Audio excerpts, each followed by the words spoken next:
The power of time is underestimated.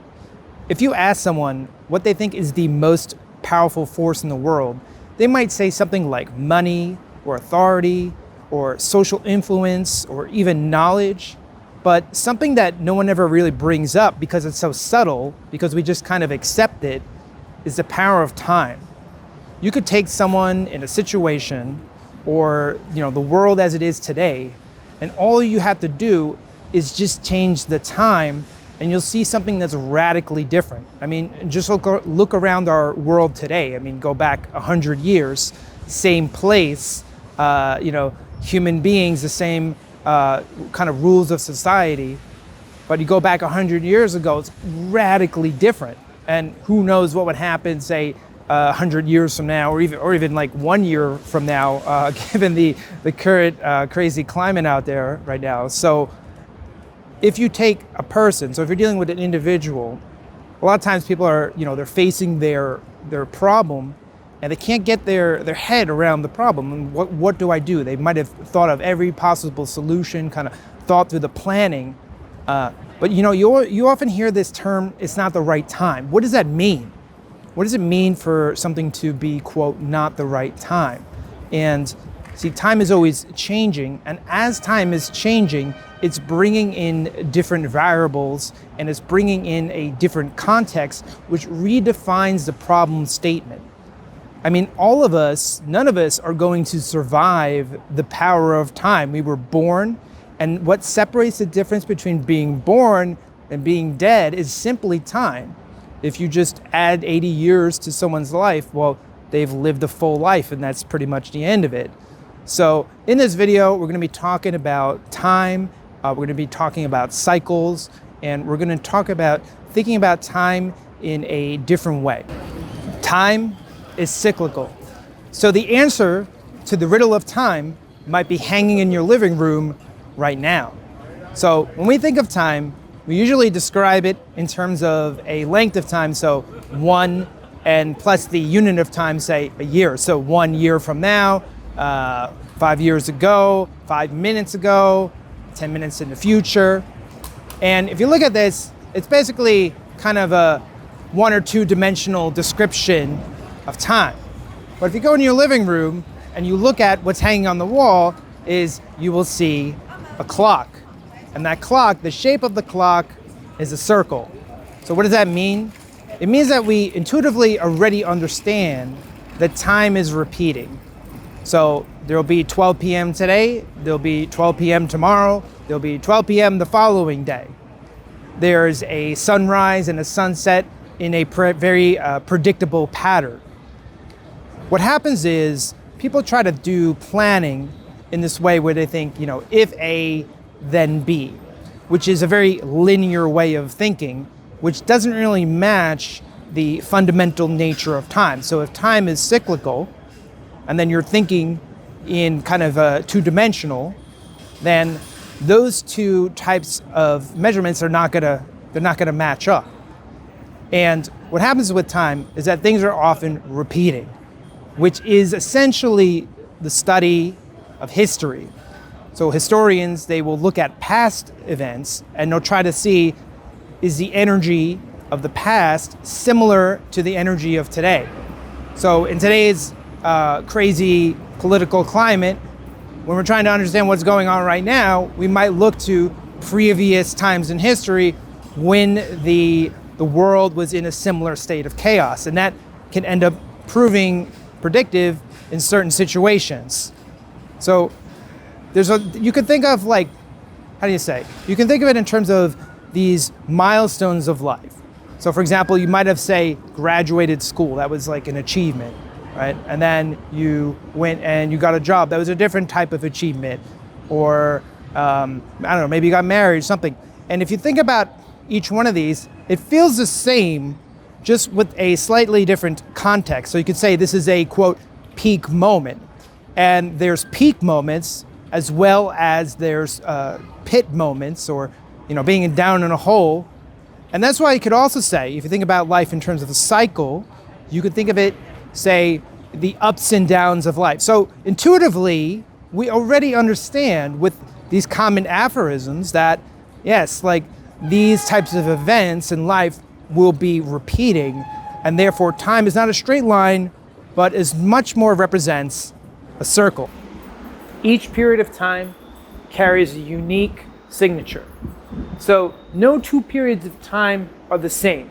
If you think back to, say, 80 years ago, when the state of the world was World War II versus now, these are two very different periods of time.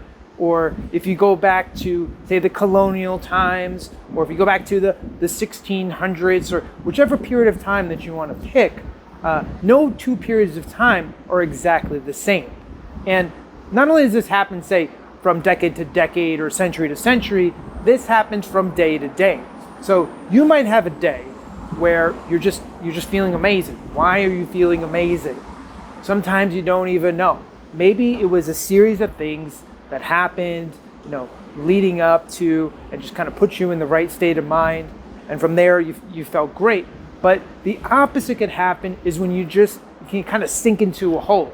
And also, you might not know why.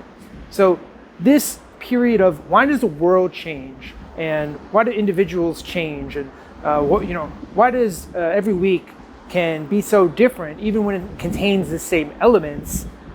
This is something very immaterial. We can't really say why. It's something kind of not really, it's not speakable, right?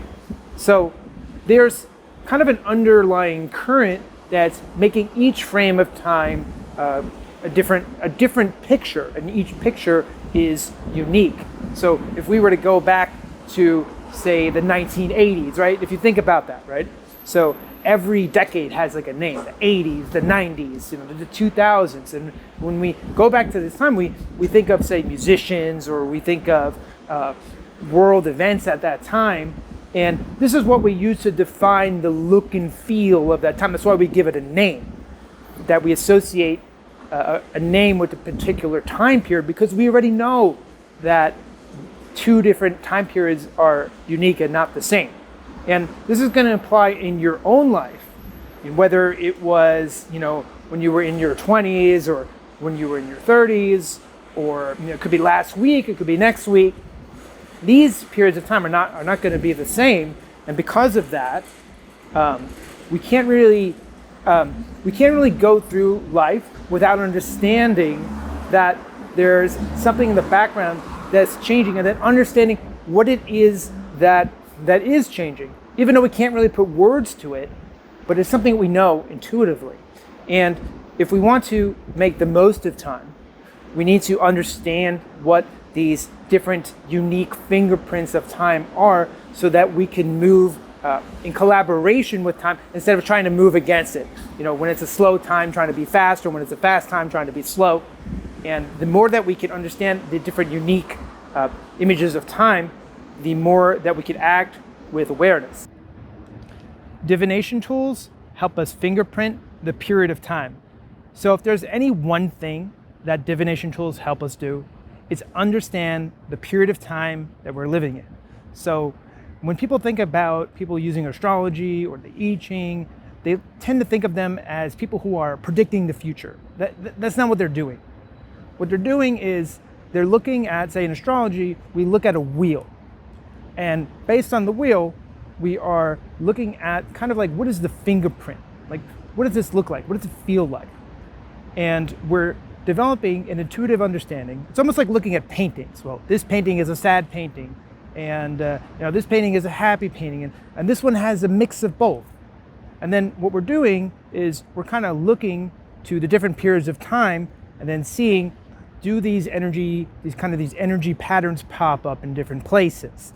So the thing about time, and as I mentioned before, it's kind of going in a cycle. Now here's the thing, people don't really like certain periods of time. Let's say I'm sitting with a client and they come to me and they're like, I'm ready to succeed, I'm ready to find a relationship, whatever it is, right? And then I look at it and I say, I don't know. Maybe it's a time for you to sit and meditate for a while. And the worst thing is if I told them that this period is a couple of years, or if they say, I'm ready for the good times, I'm ready to be happy and healthy. And I say, it might not be that time. It might be a time to be challenging times, as they call it in the economic forecast. So there's not everyone there. There's times that are easier to live through, and there's times that are harder to live through, and it's not always so easy to accept and say, well, this is a difficult time, so I'm going to live through this difficult time. I'm going to kind of be more inward. Most people don't really like those inward times. I mean, I don't even like it. And I mean, if anything, that's kind of what that's my brand. I'm supposed to be an inward person, right? And I don't like it. I don't know. Maybe ask a Buddhist. Maybe ask a Buddhist monk if they like those kind of times. So there's fun times, there's up times, there's public times, there's private times, and what astrology in its best form is it's just trying to inform you what period of time is this, what kind of period of time. It's not telling you like what could happen, what can't happen. It's not telling you like your potential and like what you're capable of and what you're not capable of, and don't do that, and you should do this. That's not what it's about. What it's about is just understanding kind of the energy in the room. I was with a friend once when recently when I was in New York, and I went to do some karaoke, and I chose a particular song, and my friend said, no, that's not the energy in this room. That's the wrong song. And sure enough, somebody else, they went to the karaoke, they sang like a similar song, and everyone just kind of like, why is this person singing this song? But then, following the advice of my friend, when I sung a song like that, the whole room is like, yeah, that's the song. It's Saturday night. And, every room has a particular type of energy. If you walk into the ICU, this is not a place to party, right? So it's going to have a very different vibe to it. And, every period of time has a different vibe to it. And that's really what the job of divination tools are there to do, is people with divination tools or people who are good at it. How do you know somebody's good at it? Because it's very immaterial. It's hard to describe. How can you describe a painting? An interpretation, right? So someone who's good at this stuff is someone who's able to kind of take the intuitive things, the things that are hard to describe with words, and put it in a language, so there's something that someone could truly internalize, something that makes more quantifiable sense. And that's a difficult skill to do, and that's something that I'm still learning myself. The value of patience, or put another way, the illusion of action. So, I work at a startup, and we're always like really like trying to push out the latest feature, trying to get ahead of the curve, beat the competitor and whatnot. And I can tell you this: a lot of the time we do a bunch of work, and it has no result at all. In other words, we tried to put together a product, it wasn't the right product, so we had to kind of scrap it. Now, you could say maybe that's because we had to go through these iterations to figure it out. Maybe that's a more linear way of thinking about it. But maybe another way of thinking about it could just be, well, it's not the right time yet. And I see a lot of people, this happens with a lot of my readings, which is I've experienced this where someone comes in and they say something like, I want to succeed right now, and I want to achieve my goals, etc. And I look at the chart, and essentially it says it's not going to happen yet. It's going to happen, a year later, 3 years later, whatever that right time is. And sure enough, the person goes and they go running off, exerting tons of effort, trying to make this goal happen, right? And the goal doesn't happen. So why doesn't it happen? I mean, we could debate that. Maybe they just have to go through the training. Maybe they have to go through the iterations, similar to the startup. I think maybe though a more historical way of looking at it, or maybe a more spiritual way of looking at it, depends on your frame, right? Was that window of opportunity just hasn't opened yet, for whatever reason. I mean, if you study history, you'll see that kind of these crescendo events seem to pop up out of nowhere, say like the Civil War, or the American Revolution, the Great Depression, whatever it was. Why do these events happen when they do? Nobody really knows. I mean, it's really just a bunch of different things coming together, and coming together in such a way that it just strikes at that particular moment and kind of creates a type of an avalanche. And it's impossible to predict these things. Historians cannot predict the future with 100% reliability. Maybe they can infer it, but that's very different than like being able to quantify it. So when it comes to periods of time, cycles of time, I think there's a skill there. There's a skill of knowing when is the right time to strike. And, also the I Ching talks a lot about this, biding your time and waiting until that one moment when the window is open, and that's where the opportunity is. That's where you want to strike. And when you're trying to do something when it's not the right time, when you're going against the current, really, you're exerting a lot of energy. But for what reason? For what reason? I think it's like was a crocodile, alligator. They kind of just sit there. They just sit there and they wait. They're very deadly creatures. But if you look at them, they look pretty calm. They don't even move. You can't even tell they're alive sometimes. But they know the exact right moment when the prey is there and when they want to exert their energy. And another way of thinking about this is just simply, preserving your energy for that right moment to strike. And I think this is kind of what it means to be observant or aware, to look around the surroundings and know, whether you're doing it with a divination tool, whether you're just doing it with intuition, you're just paying attention and knowing what is the right time and the right placement for this thing to occur. And then that's the time when you want to make your move. The value of empty time. So if you follow Eckhart Tolle, he talks a lot about having an empty mind. So not having so many thoughts in your mind, just having pretty much empty space in your mind. Everyone has all these thoughts. They're racing around. These thoughts. What am I going to eat for lunch? What am I going to do for work? When am I going to come home? What is my routine? Am I going to call my friends, etc. And what Eckhart Tolle says is stop doing that. He says just empty your mind. So there's nothing there, empty space. And a similar concept is this concept, and he talks about this as well, is boredom. So what is boredom? Boredom is simply empty time. When you look at your calendar, right? What do you have on your calendar? You have, plans for dinner, you have plans for work, plans for the gym, etc. And, being bored or having empty spaces, really you just don't have anything planned. And, I used to fear this, like, what am I going to do with this empty space? And I'll tell you this is the funny part. This is really what's funny. This video that I'm making today, why am I doing it? Because I had empty time. I'm always working all the time. I'm always, long hours, got to push out the feature, etc. And I just haven't had any time. But for whatever reason, the stars aligned, and, well, now I have time. So that's why I got on the camera. And, it's funny because, I've been having a lot of fun making this video. I'm like, oh, finally get back on YouTube, finally make a video. And it all started because I had nothing to do.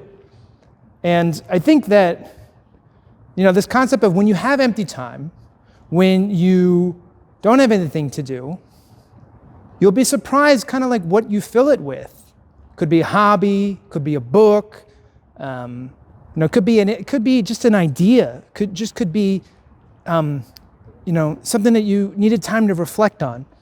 So I guess I'll kind of leave it off on this note, which is to say, don't fear the empty time. Don't fear being bored, because when you create the empty space, something great could end up filling that space. And, clear your calendar, make time to have time, and, see what comes of it, see what you can make.